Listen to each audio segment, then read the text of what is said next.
A lot of people have been reaching out to me asking me, what are your custom tactics? How did you get to the Elite Division? Today I'm going to show you guys how we did it, what formation we use. So as you guys can see the team, it's a pretty decent team. It's pretty meta. Um, Not a lot to it, good team. Let's get into the tactics. So first and foremost, what you're going to want to do is put your team on drop back to start the game. Doesn't matter what formation you change into. Put your team on drop back to start the game. I guarantee you'll concede way less kickoff goals. And then instructions.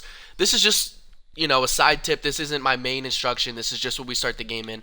Put all your players on comeback on defense and stay back while attacking for kickoff, boys. You will thank me later. You will concede so many less goals off kickoff if you put all your players on comeback on defense to start the game. Enough said with that. All right, now let's get into our bread and butter, what we use in the Elite Division to cook people. All right, so here we go. It's going to be the 4-3-2-1 formation. A lot of you guys are familiar with this. We got balanced defensive style.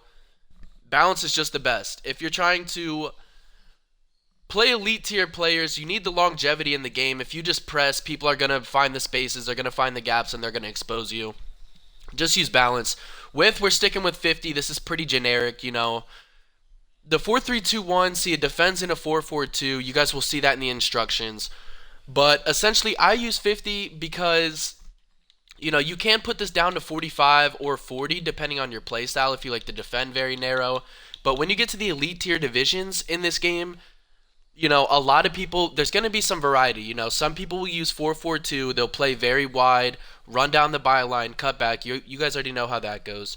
So that's why I stick with 50. Some people will play narrow, and that's why if you play like super wide defensively, not super wide, but if you play wide defensively, then this is just a balanced setup to counter certain formations. So just leave that at 50. Depth we have 70. Whoa, sorry, my mic just cut out. Depth we have this at 70 because if you put it at 71, as you can see, it says your back line will be high and vulnerable for long balls and behind.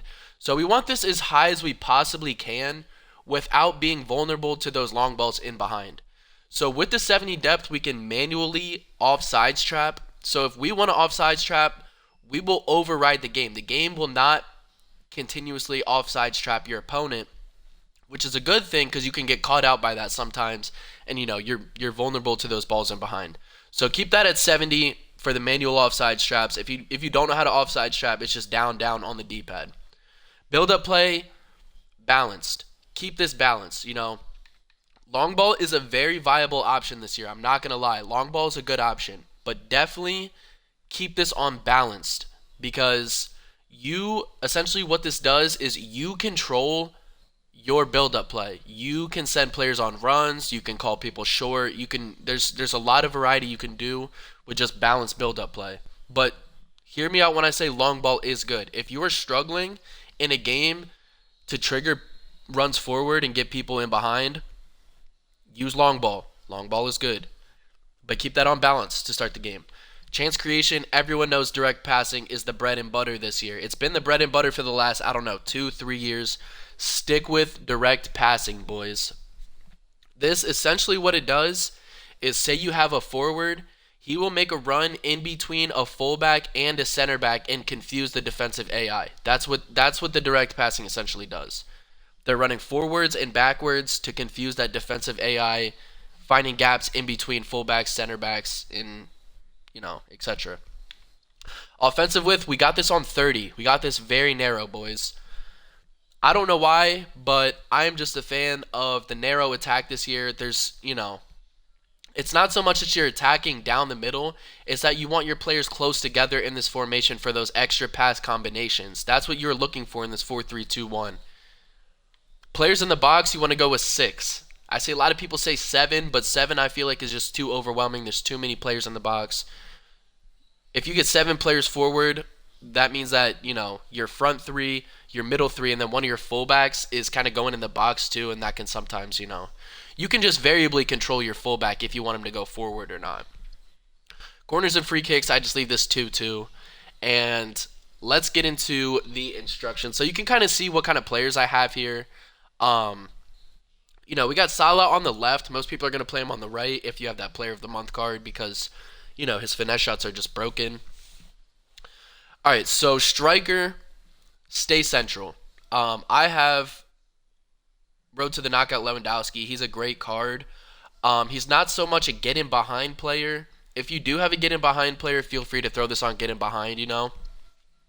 But just with Lewandowski and his attack AI, it's just so good. So I let, the game decide if he wants to get in behind or if he wants to be a target player or if he wants to be a false nine.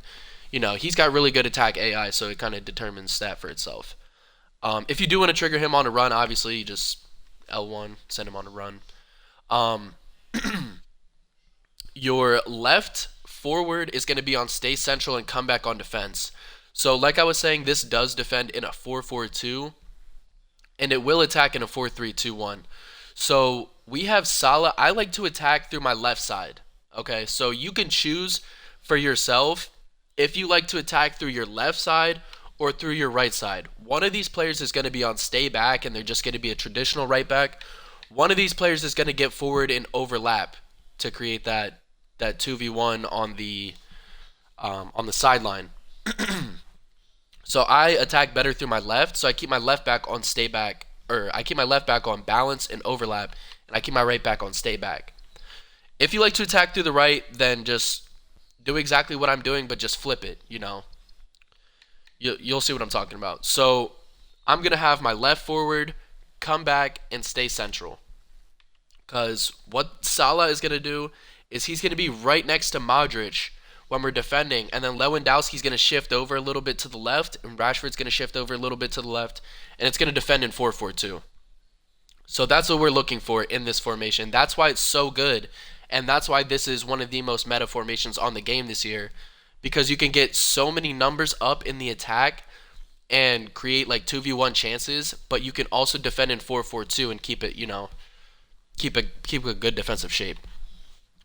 So Salah come back, Lewandowski stay central, and then Rashford is going to be our stay forward, stay central guy. So these two, Lewandowski and Rashford, these are going to be like our strikers.